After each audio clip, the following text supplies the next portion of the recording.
할렐루야. 아멘. 오늘은 마태복음 114번째 강해입니다.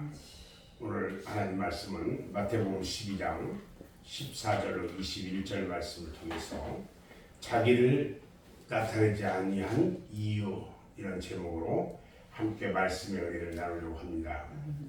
예수님의 메시아적 사명은 소리 없이 조용히 진행되어 나가야만 했습니다. 그러므로 주님은 제자들에게 자기를 나타내지 말 것을 항상 당부했어요. 그 이유는 왜 그러냐? 이사야서에 기록된 메시아에 대한 예언을 근거하고 있어요. 이 예언에서 메시아의 사역에 대한 특징에 대해서 몇 가지로 말씀을 해주고 있는데, 첫 번째 보면요, 나의 택한 종, 나의 사랑하는 자로다, 이렇게 말해요. 내가 택한 종, 곧 내 마음에 기뻐하는 바, 내가 사랑하는 자로다. 예수님에 대해서 하나님의 택하신 종으로 나와 있어요. 메시아는요, 하나님의 택하신 종입니다. 아멘. 종이란 말은 예수님의 비하, 예수님을 낮추시기 위해서 하신 말씀이에요. 그는요, 하나님의 본체시나 하나님과 동등됨을 취할 것으로 여기지 아니하시고 오히려 자기를 비하, 종의 형체를 가져 사람을 가지셨다. 그러니까 높고 높은 그곳에서 낮고 낮은 이 땅에 오셔서 아주 낮은 자의 모습으로 되었다, 이 말이에요. 그러므로 나의 택한 종이란 사람의 몸으로 자기를 낮춰서 세상에 오신 그의 독생자를 의미하는 것입니다. 예수님은요, 십자가에 달려 대속의 죽음을 이루시기까지 복종하고 아버지의 뜻을 성취하신 하나님의 택한 종이십니다.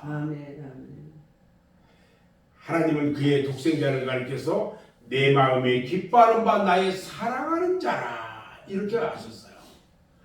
최초로 지으심을 받은 아담은요, 불순종으로 하나님을 기쁘시게 해드리지 못했어요. 원래 인간을 지을 때 하나님의 기쁨이 되기를 원했거든요. 근데 불순종했어. 그래서 기쁨이 안 됐단 말이에요. 그 이후에 하나님의 마음에 기쁨을 주는 인간은 없었어요. 왜? 모두가 다 죄인이기 때문에 그래요. 죄인은요, 하나님의 기쁨이 될 수가 없습니다. 그러나 예수님은요, 죄인으로 세상에 오신 것이 아니고 말씀이 육신이 되어서 이 세상에 오신 분입니다. 아멘. 그러므로 하나님은 그의 아들이신 예수님을 나타내실 때 내가 기뻐하는 자라, 이렇게 말씀하셨어요. 예수님이 이 땅에서 오셔가지고 세례받을 때요, 하늘로서 소리가 있어서 말씀하셨다고 그랬어요. 이는 내 사랑하는 아들이요 내 기뻐하는 자라. 우리도요, 그리스도 안에서 새로운 피조물로 지으심 받은 사람들입니다. 아멘. 하나님은 우리를 그의 아들 안에서 기뻐하십니다. 우리 역시 그 아들을 믿음으로 하나님을 기쁘시게 해드릴 수가 있어요. 예수님께서 하나님을 기쁘시게 해드리는 생활을 통해서 하나님이 항상 그와 함께 하셨던 것처럼 우리도 하나님을 기쁘시게 해드리면 하나님이 우리를 혼자 두지 아니하시고 우리의 생애에 우리와 함께 계시는 것입니다. 아멘. 하나님이 우리와 함께 하시는 이유는 뭐냐? 우리를 향하신 하나님의 뜻을 이루어 주시기 위해서입니다. 나를 보내신 이의 뜻을 내게 주신 자 중에 내가 하나도 잃어버리지 아니하고 마지막 날에 다시 살리는 것이라, 이렇게 말씀하신 것처럼 하나님의 뜻은요, 우리에게 영생을 주시고 기도에 응답해 주시고 강건함을 주시고 범사에 축복해 주시려고 우리와 함께 하시는 거예요. 아멘. 두 번째는요. 그가 심판을 이방에 알게 하리라 그랬어요. 메시아로 오신 예수님은요. 온 세상에 하나님의 심판을 알게 하시는 사명을 가지고 계셔요. 그가 바로 하나님의 심판을 그 심판의 표적이 되기 때문에 그래요. 저를 믿는 자는 심판을 받지 아니하는 것이요 믿지 아니하는 자는 하나님의 독생자의 이름을 믿지 아니하므로 벌써 심판을 받은 것이니라 그랬어요. 예수님은요 죄에 대해서 정죄하시기를 죄에 대하여라 함은 저희가 나를 믿지 아니하니라. 예수 그리스도를 믿지 않는 것이 다 죄예요. 이 죄에 대해서 우리는 심판을 받아야 돼요. 그래서 예수 믿는 것은 얼마나 큰 축복인지 몰라요.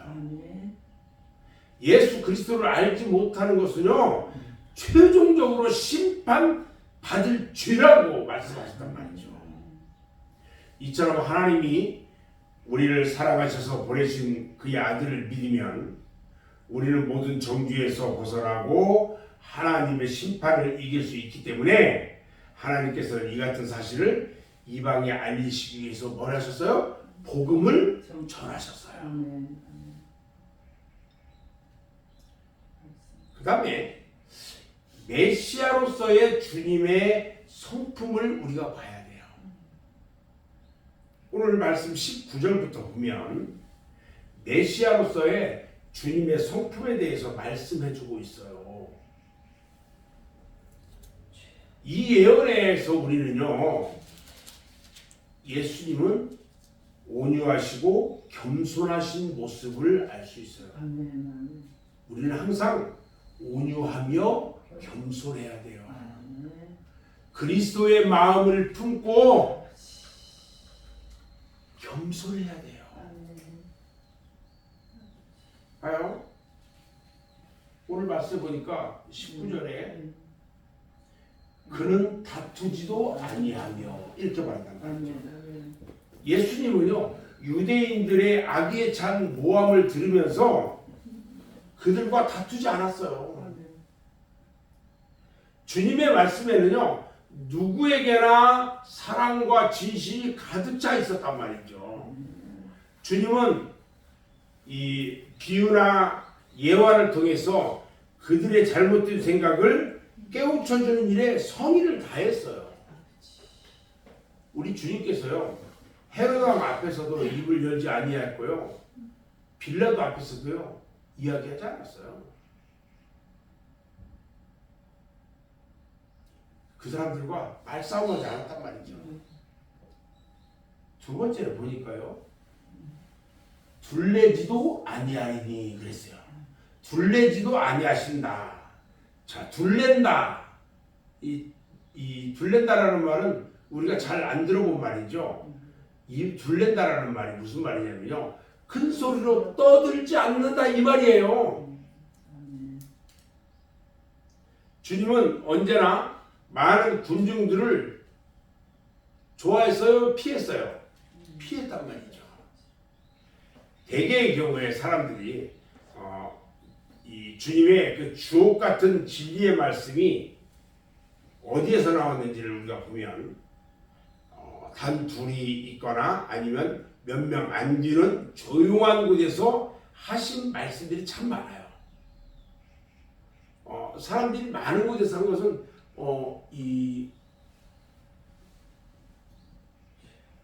그 들에서 그 많은 사람들을 모아놓고 500여의 기적을 베풀 때에 그때 하신 말씀 그때는 사람들이 참 많았어요.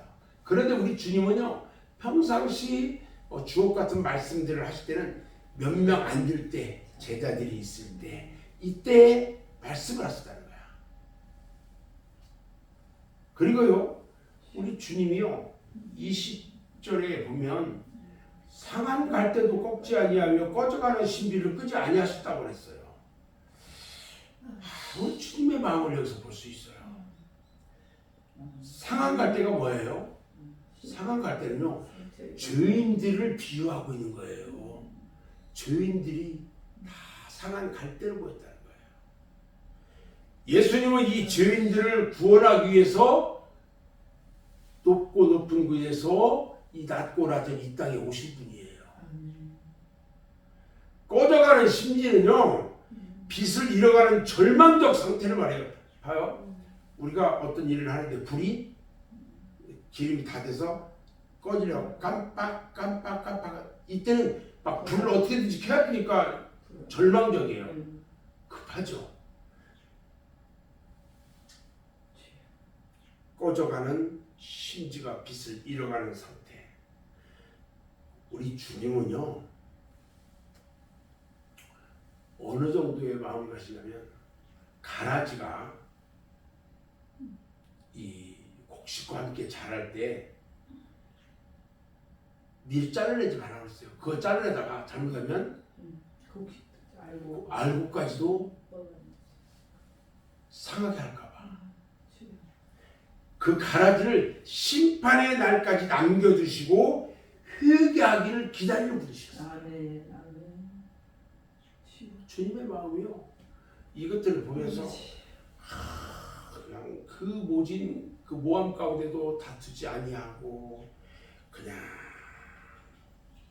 조용히 묵묵히. 우리는요, 믿는 사람들은요, 옆에서 누가 막 저기 모함하고 하도요, 같이 하면 안 돼요. 조용히 지켜보는 거예요. 지가 하다가 지가 잘못 깨닫고 지가 할 때까지. 그리고요, 큰 소리로 이야기하면 안 돼요. 사람들이 이제 큰 소리로 막 하면 내가 이기는 것 같은데 아니요. 뒤에서 모든 사람들이 손가락질해요. 그리고 조용히 기도하면서 그 사람들을 위해서 기도하고 그 사람들의 구원을 위해서 기도하고 그래야 돼요. 저는 이제 말씀을 마무리합니다.